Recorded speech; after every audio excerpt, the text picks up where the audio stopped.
Oh no! Look who's found the strawberry plants.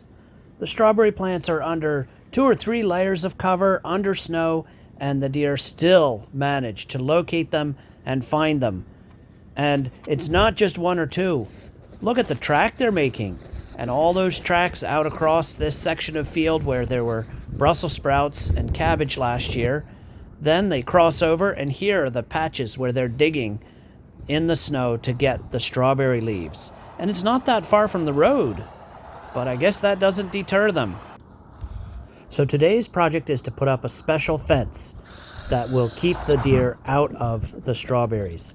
Now the ground is frozen, so we have to use a drill just to put a fence post in the ground, but here we go.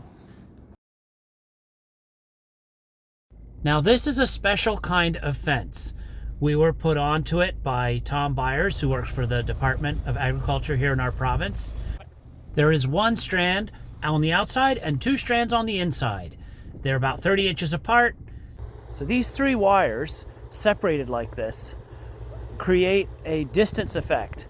Deer have an eye on one side, eye on the other. They don't have the same kind of depth perception that you and I have. And so they come to this and it spooks them a bit. They don't know what to do with it.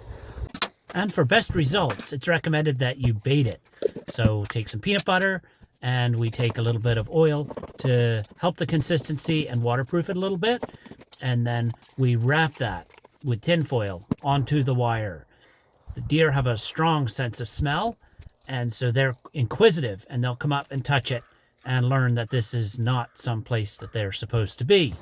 You can buy fancier apple baits, but this works for us. And with that now done, the last step is to put in the fence charger, the device that gives power to the fence.